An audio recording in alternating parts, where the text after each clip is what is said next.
আসসালামু আলাইকুম। অভিশপ্ত ইয়াহুদি জাতির চরিত্র। আল্লাহ তাআলা বিভিন্ন অলৌকিক নিদর্শন সহকারে বনি ইসরাইলের হিদায়াতের জন্য হযরত ঈসা আলাইহিস সালামকে নবী বানাইয়া পাঠাইলেন। তিনি আল্লাহর নির্দেশে জন্মান্ধ ব্যক্তিকে দৃষ্টিদান করিতেন, আল্লাহর নির্দেশে কুষ্ঠরোগীকে নিরাময় করিতেন এবং আল্লাহর নির্দেশে মৃত ব্যক্তিকে জীবিত করিতেন। তিনি কাদামাটি দ্বারা পাখি বানাইয়া উহাতে ফু দিতেন, উহাতে আল্লাহর নির্দেশে প্রাণ সঞ্চার হইত এবং উহা আকাশে উড়িত, মানুষ উহার উড্ডয়ন প্রত্যক্ষ করিত। এইরূপ অন্যান্য মুজিজা আল্লাহ তাআলা হযরত ঈসা আলাইহিস সালামের মাধ্যমে বনি ইসরাইলকে প্রদর্শন করিতেন। তাহারা এতদ্দর্শনে হযরত ঈসা আলাইহিস সালামের প্রতি ঈমান আনিবার পরিবর্তে তাহার নবুয়ত ও অলৌকিক শক্তিকে তাহার প্রতি বিদ্বিষ্ট হইয়া তাহাকে নানাভাবে উৎপীড়ন করিতে লাগিল। তাহারা আল্লাহর নবীকে কোথাও স্থির হইয়া টিকিতে দিল না। তাহাদের উৎপীড়নে অতিষ্ঠ হইয়া তিনি স্বীয় মাতা হযরত মরিয়ম আলাইহিস সালামকে সঙ্গে লইয়া এক জনপদ হইতে আরেক জনপদে ঘুরিয়া বেড়াইতে বাধ্য হইলেন। ইহাতেও পাষণ্ড কাফির বনি ইসরাইলের মনের তৃপ্তি হইত না। মনের জাল মিটাইবার জন্য তাহারা সিরিয়ার তৎকালীন সম্রাটের দ্বারস্থ হইল। সম্রাট ছিল নক্ষত্র পূজক একজন মুশরিক। তাহার স্বজাতীয়গণ আল ইউনান নামে পরিচিত ছিল। তাহারা সম্রাটকে বলিল, একটা লোক বাইতুল মুকাদ্দাস এলাকায় মানুষকে বিপদগামী করিতেছে এবং সম্রাটের বিরুদ্ধে তাহার প্রজাবৃন্দকে খেপাইয়া তুলিতেছে। সম্রাট ইহা শুনিয়া রাগান্বিত হইল। সে বাইতুল মুকাদ্দাস এলাকার প্রতিনিধিকে লিখিত নির্দেশ দিল, সংশ্লিষ্ট ব্যক্তির বিষয়টি যেন সে গুরুত্ব সহকারে গ্রহণ করে, তাহাকে যেন শুলিবিদ্ধ করে ও তাহার মস্তকে যেন কণ্টক মুকুট পরাইয়া দেয়। এইভাবে তাহাকে হত্যা করিয়া জনগণকে যেন সে তাহার অনিষ্ট হইতে রক্ষা করে। রাজপ্রতিনিধির নিকট সম্রাটের নির্দেশ পৌঁছিবার পর সে উহা পালন করিবার নিমিত্ত একদল লোক সহ হযরত ঈসা আলাইহিস সালামের নিকট গমন করিল। তিনি তখন একদল সহচর সহ একটি ঘরে অবস্থান করিতেছিলেন।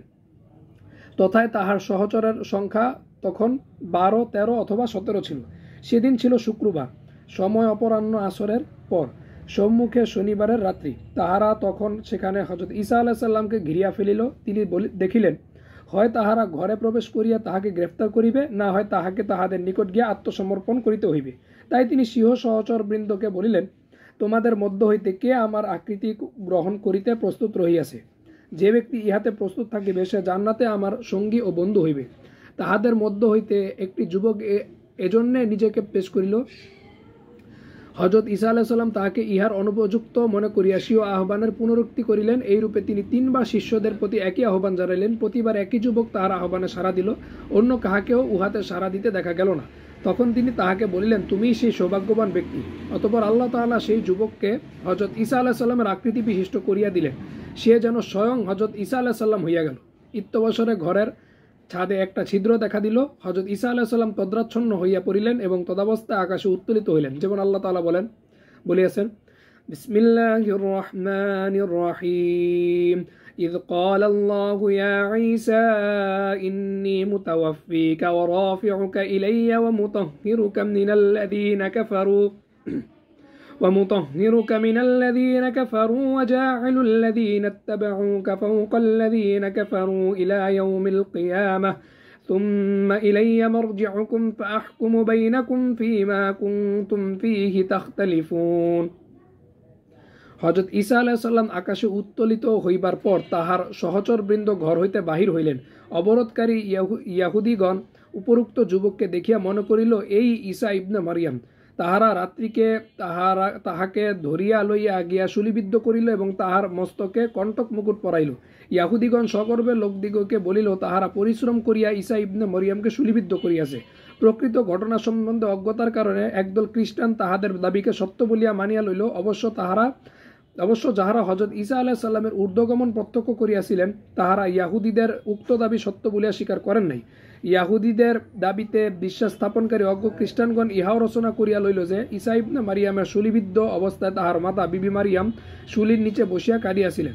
এমনকি কেহ কেহ এই কথাও বানাইয়াছে যে শুলিবিদ্ধ অবস্থায় হযরত ঈসা আলাইহিস সালাম তাহার মাতার সহিত কথাও বলিয়াছেন। আল্লাহই সর্বশ্রেষ্ঠ জ্ঞাতা। উপরোক্ত ঘটনা ছিল আল্লাহর তরফ হইতে মানুষের প্রতি আগত পরীক্ষা। উহাতে আল্লাহর সূক্ষ্ম হিকমত ও রহস্য নিহিত ছিল। আল্লাহ তাআলা স্পষ্ট নির্দেশনাবলী দ্বারা সমর্থিত তাহার রাসূলের প্রতি অবতীর্ণ পবিত্র কালামে প্রকৃত অবস্থা স্পষ্ট করিয়া বর্ণনা করিয়াছেন। তিনি শ্রেষ্ঠতম সত্যবাদী, বিশ্বজগতের সকল রহস্য সম্বন্ধে অবগত এবং ভূত বর্তমান ভবিষ্যৎ সবই তাহার অসীম জ্ঞানের অন্তর্ভুক্ত, এমনকি যে ঘটনা অতীতে ঘটে নাই তাহা ঘটিলে কিরূপে ঘটিত উহাও সীমাহীন জ্ঞানের অন্তর্ভুক্ত রহিয়াছে।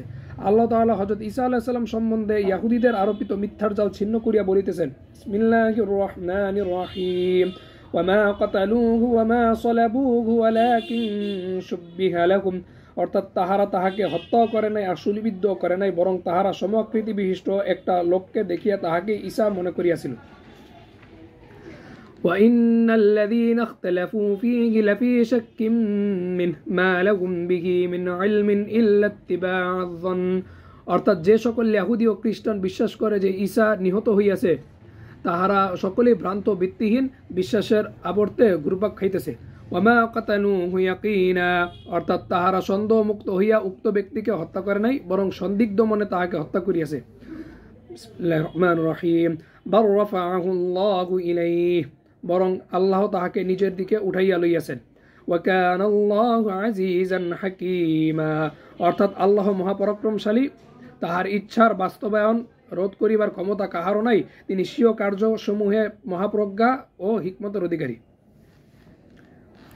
আসসালামু আলাইকুম। তো এই ছিল ঈসা আলাইহিস সালামকে শূলবিদ্ধ করার আসল কাহিনী। আমার তথ্য সূত্র হইতেছে তাফসির ইবনে কাসির, এই তাফসির গ্রন্থ থেকে বলা হয়েছে আর কি। আসসালামু আলাইকুম।